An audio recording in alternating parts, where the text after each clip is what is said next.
J'ai toujours eu un rapport hyper compliqué avec mon corps. Enfin, j'ai l'impression qu'on peut faire cette généralité pour tout le monde. J'ai rarement connu quelqu'un qui m'a dit non, moi ça allait. Tout au long de ma vie, c'était ok. En fait, je pense que ça commence souvent dans l'enfance. Quand j'étais gamine, j'avais un souhait particulier, c'était d'être assimilée à une petite fille. Alors vous allez dire, ben pourtant c'est ce que t'es, enfin en tout cas c'est ce que t'étais. C'est ce que j'étais au niveau biologique. Par contre, c'est vrai qu'on n'arrêtait pas de me dire que j'étais un garçon manqué, que comme je grimpais aux arbres, que j'étais active, etc., je ressemblais pas aux petites filles. Et j'avais l'impression que c'était un petit peu le drame de ma grand-mère. Mon père, lui, encourageait cet aspect-là parce que je pense que son désir de garçon prenait le pas sur tout le reste. Donc quand j'ai eu 7 ou 8 ans, on m'a coupé les cheveux à la garçonne. Et ça a amplifié cette sensation de malaise, hein, cette sensation de ne pas être petite fille. Et j'avais l'impression qu'à chaque fois que je faisais un truc de fille, encore une fois je mets des énormes guillemets parce que ô combien cette notion de féminité et cette notion de genre a pu changer avec les années, et ô combien je suis consciente aujourd'hui que je souffrais simplement de ce que la société voulait mettre en moi et de ce que la société veut mettre sur les filles. Mais en tout cas à l'époque j'en avais pas conscience. Et donc du coup à chaque fois que je portais un attribut féminin, j'avais l'impression d'être déguisée. Donc encore aujourd'hui ça continue. Ça continue, et en plus de ça j'ai un rapport au corps très nocif. Puis après la naissance de mon fils, hein, où je pesais presque 90 kilos, et là je pense que je ne me voyais plus. C'était trop intolérable pour moi. Quand je retombe aujourd'hui sur des photos, je me dis c'est affreux, comment t'as pu en arriver là. Je me rends compte que je suis méchante avec moi-même parce que j'ai eu beaucoup de soucis hormonaux. Et c'est vrai qu'avant de tomber enceinte, 2 ans avant de tomber enceinte, parce que ça a pris 2 ans, je pesais 55 kilos pour 1m70, je mettais du 36. Et puis, 1 an après avoir accouché, voilà, je faisais quasiment 90 kilos, donc 89 kilos, c'est le poids le plus haut où j'ai été. Je mettais un 44, et puis voilà. Donc qu'est-ce qui s'est passé entre temps? Il s'est passé beaucoup de choses dans mes ovaires, dans ma vie, dans mon rapport à mon corps et à ma nourriture, suite à cet accouchement traumatisant dont je vous ai déjà parlé. Aujourd'hui j'ai repris tout ça en main, j'ai perdu récemment 7 kilos et je suis dans un poids qui est presque qualifié de moyen. Je ne suis plus considérée comme étant en surpoids, et pour autant je me vois comme en surpoids systématiquement. Je me compare sans arrêt aux autres, alors que je sais parfaitement que cette notion est horriblement nocive.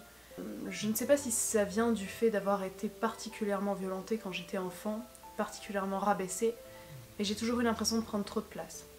Je mesure plus d'1m70, je suis quelqu'un de grand pour une femme, de pas très très grand, de grand quand même.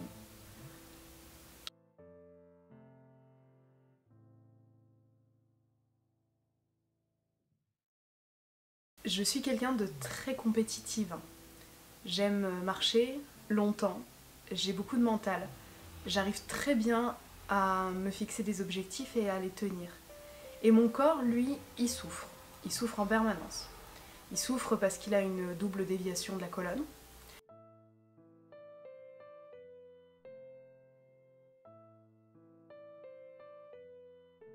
Beaucoup d'années de repli, de beaucoup d'années de haine, de beaucoup d'années de violence. Il est très souvent fatigué. Il ne correspond pas du tout à cette vision compétitive et sportive quelque part qui existe dans mon esprit. Il suit pas. Je peux pas courir 100 mètres, je peux pas courir après un bus, c'est pas possible. Le sport, c'est quelque chose qui n'est pas faisable pour moi. Alors je peux marcher, je peux nager un peu, mais ça me fait vite mal au dos. J'ai des problèmes de jambes aussi. J'aurais aimé être une fille légère, une fille mince, une fille qui peut s'habiller comme elle veut et puis qui peut courir, qui peut être sportive, qui peut avoir un corps qui est à l'image de ce qu'elle a dans son esprit. Quand on me voit, on peut s'imaginer que je suis quelqu'un de paresseux, alors que c'est tout l'inverse en fait. Lorsque je me suis rendu compte que mon corps ne correspondait pas à mon esprit, j'ai décidé de le changer, de changer radicalement mon alimentation. Mais je fais encore une fois partie de ces gens qui grossissent rien qu'en regardant les choses, donc c'est difficile. Soit je ne mange rien et je mincis, soit je mange comme le commun des mortels et je suis en surpoids. Ça, c'est aussi mon corps malade, mes ovaires malades qui fonctionnent comme ça. Tout ça, c'est pas très grave et puis je me dis que c'est pas non plus tellement de ma faute. Mais bon, vous savez ce que c'est, je vais pas vous l'apprendre. On est méchant avec soi parce que les gens sont souvent méchants avec nous et puis nous, on en rajoute une couche. Alors les gens en rajoutent une couche. Et puis ça se finit jamais.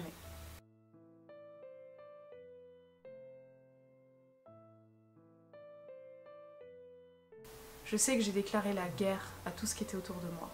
À mon corps, à mon quotidien, à tout. J'avais envie d'avoir cet enfant, j'étais enceinte, je voulais lutter. Et lutter contre quoi, je sais même pas en fait. Et du coup, mon ventre s'est déchiré de partout.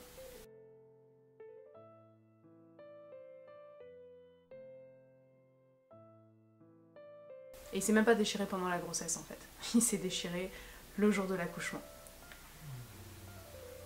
Mais bon, ça c'est pas très grave non plus parce que j'ai vu les corps des filles qui sont avec moi en formation et en fait quasiment toutes les mamans gardent des stigmates. Et sur les autres je trouve ça très beau. Alors pourquoi pas sur moi? J'ai toujours eu l'impression de déranger, puis j'ai toujours eu l'impression que je sentais mauvais.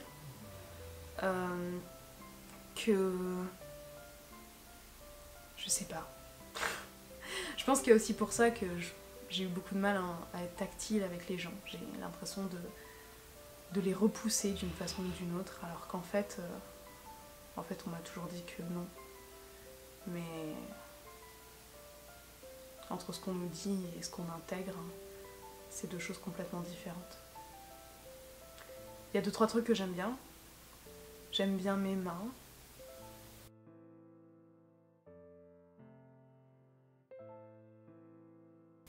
Ma bouche, je l'aime bien aussi, mais mes dents, j'en ai perdu 3 en fait. J'en ai perdu 3 ces dernières années, ces 3 dernières années. Là encore, ma vie un peu compliquée, mes problèmes financiers et les grossesses ont fait que j'ai pas pu faire soigner mes dents à temps. Et puis elles se sont, en plus en bas là, voilà, je porte un appareil dentaire et puis au final non. Donc j'aime bien ma bouche, même si elle est constellée de grains de beauté, j'en ai partout.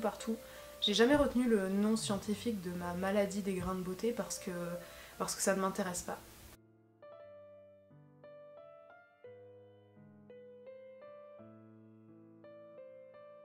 Je trouve ça plutôt joli et j'aime pas associer ça à une maladie en fait. Alors quand je mets du rouge à lèvres, on a l'impression que je déborde parce que j'ai des grains de beauté autour de la bouche. Mais au final, ça me dérange pas, je sais pas. Peut-être parce que ça s'appelle grain de beauté. Peut-être que si le gras s'appelait beau, alors ce serait complètement différent. Mais je suis obligée de faire surveiller mes grains de beauté tous les 6 mois, tous. J'en ai plus de 500. Ils sont là et je trouve ça un peu chouette. J'aime bien mes mains aussi. Je les ai toujours bien aimées, mais quand j'étais petite, j'avais, vous savez, ces ongles larges. Et les petites filles, elles avaient des tout petits doigts, des tout petits ongles. Et moi, je complexais vachement parce que j'avais ces grands ongles là. Et un jour, j'ai été voir une esthéticienne qui m'a dit « Mon Dieu, mais si toutes les femmes avaient vos mains, on pourrait faire des nail art de folie. » Ah oui, d'accord. J'étais encore jeune et ça m'a marqué et je me suis dit ouais en fait accorde-toi au moins ça Hélène s'il te plaît, accorde-toi au moins ça. Et j'ai pas de problème avec mes pieds, mais ils voient jamais le jour alors bon. On est sur la rédemption, mon corps et moi. On commence à faire la paix, on commence à faire des photos, on commence à libérer les seins, ne plus porter de soutien-gorge, plus porter de lingerie qui entrave, à laisser pousser les poils, à se dire que en fait la transpiration c'est normal, que quand il y aura un 3e enfant on sera en harmonie enfin. Et puis aussi, pour le coup c'était important pour moi de mincir. C'était important que mon corps soit plus en adéquation avec mon esprit. Et j'espère qu'un jour, je pourrai juste trouver l'équilibre entre des repas sains, équilibrés, et conserver un poids qui me semble honnête, hein, sans directement monter dans les tours. Mais je crois que mes hormones sont en train de se stabiliser, que les grossesses ça leur a fait pas mal de bien. Et puis peut-être qu'un jour on arrivera à vivre ensemble dans la paix, et c'est ce que je souhaite à tout le monde, vraiment. J'aurais aimé qu'on arrête juste de me dire au moins t'as un joli visage. Pourquoi au moins? C'est ce que j'ai entendu toute ma vie. La grosse, gros cul, cul de cheval. Bon, au moins t'as un joli visage. Déjà j'en suis pas convaincue, du tout. Parce que ma peau est très abîmée. Là j'ai pas porté de fond de teint, alors je porte toujours du fond de teint parce que ma peau est très abîmée.